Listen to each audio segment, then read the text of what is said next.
Hello, regional forms. Now, it's been requested that you evolve, and I ain't taking no for an answer. Okay, so maybe that was like a little bit dramatic, but over the past couple of years, I have been making regional form content, and some of you guys have expressed interest in seeing some of these guys evolve into brand new Pokemon. So, I'm gonna do it. The only thing that I ask in return is that you subscribe to my channel, cause not everyone does it, so do it right now. Okay, I want to make an evolution for a regional form I made in 2024, 2025, and 2026. So to start things off this week, I have brought to the stage Cantonian Delcatty. I remember this design being one of my favorites, but not so much one of yours.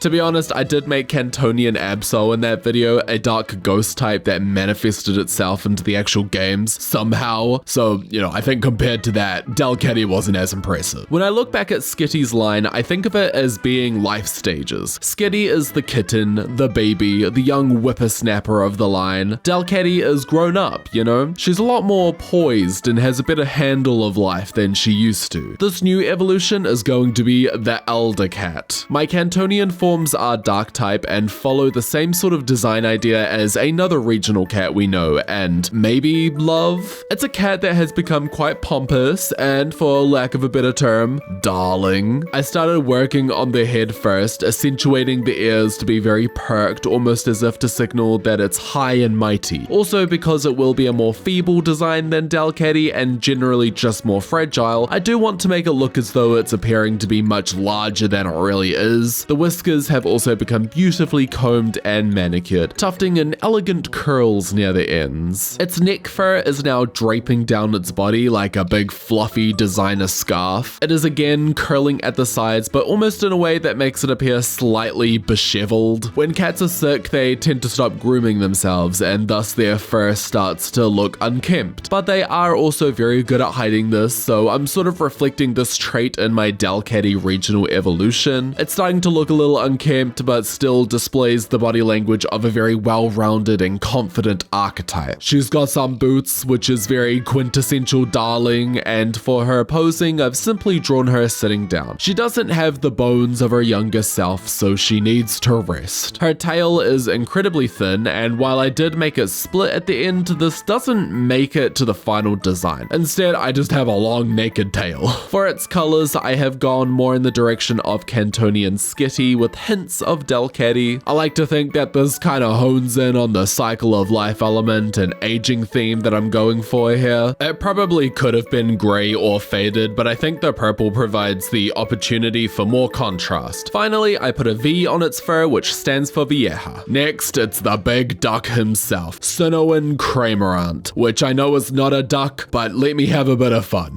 I really enjoy how I drew this artwork. In terms of Pokemon styling, I believe it to be one of my better drawn fakemon. I have a hilarious idea for this guy, so hear me out. Cramorant is all about being the guzzler of all things. It often has a Pokemon in its beak, which it then uses as a projectile in battle, which I personally find hilarious. Because Sinnoh Cramorant eats so many berries and uses them as explosive projectiles as it chews for longer, I like to think that this diet eventually causes it to evolve and thus becomes the Gulpler. This Pokemon is essentially what Cramorant evolves into when it eats so much that it needs more space to fit the food. The only real major difference in its design is that the beak is huge, but also I don't want this design to come across as being like a mega evolution. I mean, it wouldn't have back in a pre-2024 world, but ever since ZA was announced and the gimmick was fresh in everyone's minds again, it's a little more difficult to get away with more simple evolutions. I don't know if this is a good thing or a bad thing, but I can say one thing's for sure, it's an annoying thing. So yeah, big old beak and pretty similar body. I do make a few more distinctions with its head and face, especially with its sick new brows. Color-wise, it's all very much the same, but the pupils are no longer black, they are just plain old white. I did also make a last-minute decision to add a wispy tail to the head with the grey drawn in so that it could be further distinguished from its pre-evolved form. Overall, I think it looks like a a good, natural next step from Sinnoh and Cramorant. Moving on. Now, for a more familiar face. If you've only been around for the past 6 months or so, then it's possible that Alolan Ledian is the only regional form in this video that you remember me making. If that's the case, and you liked the Alola forms video, then totally go check out all my other regional forms videos. I have a playlist with all of them on my channel page. You can check that out after this. I got comments from you guys and also some messages from my friends saying that this girl should evolve. I did actually have an evolution designed for it, which I intended to have in my Alola forms video, but it was super last minute and the design wasn't fully realized, so I decided to hold on to it and let it cook just a little longer. And thank God, because this is so much better already. OG Ledian is based on a superhero archetype, and so my Alola form Ledian will take on the appearance of a magical girl. Sailor Moon is an example of that type of character design if you're curious what that means. My knowledge of anime is incredibly tiny and limited, so if any of what I said is horrifically wrong, then I'm very sorry, but that's basically my understanding of it. My favorite anime is Nana, which is literally just a slice of life about 2 women living in Tokyo, and they were roommates. It's comical how casually I describe Nana when it's actually a show that routinely breaks my heart and shatters me from the inside out. This is definitely a more powered up Ledian and really expands on the design framework that I laid out for the regional form. I'm really liking it so far. Kind of a cool gal, TBH. She's got 6 arms and she's gonna bullet punch with every single one of them. So you better watch out, alright? For the posing, I'm going for a very stage pose, kind of like the one you'd see at the end of a transformation sequence. A little nod to the source material, if you will. She's also got some boots, kind of a theme we're going for this week. It's giving fierce. Her head design is my interpretation of what I see when ladybugs open their wings. I'm so used to them being a little crawling dome of bug that any anomaly to that look makes me spiral. Like it looks painful, like something's growing out of it, even though it's not. So anyways, it's kind of supposed to look a little unsettling, like its face is splitting off in 2 parts or something. Don't say I'm ever not good to you. Don't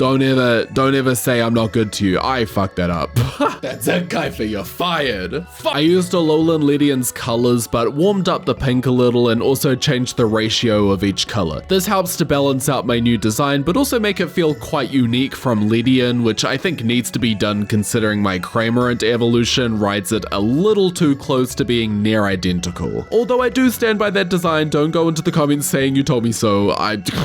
Anyways, now that I have designed all of these evolutions, we really need to check out their final artwork and just see what they're all about. Firstly, we have Grandline, the proper Pokemon, and a dark normal type. It evolves from Cantonian Delcatty when it is leveled up with a champion ribbon. It has the Truant ability. Grandline represents seniority within its species. If you see one, know that it has fought many battles. It puffs its fur out to hide its frail body. When it attacks, it protracts great 10-inch claws. Just walk away. Next up, it is Gulp, the brewing Pokemon, and a dark poison type. It evolves from Sinnoh and Cramorant after eating 20 berries in battle. It has the ability Bill of Bane, which poisons howled berries. When another Pokemon steals its berry, they will be badly poisoned when they eat it. When it consumes berries, it only digests half. The other half is brewed into a venom. Gulp often poisons entire berry bushes so as to deter other foraging Pokemon from taking the fruit at once. And finally, we have Lediojo, the star-studded Pokemon and a fairy fighting type. It evolves from Alolan Ledian when it wins a battle while between 1 and 10 HP. It has the abilities Iron Fist and Speed Boost. Lediojo doesn't need to fly because it moves faster by swiftly punching the ground. It is strengthened by the sun and the moon. At midday and midnight, its skin will shine and it will be more powerful. Alright.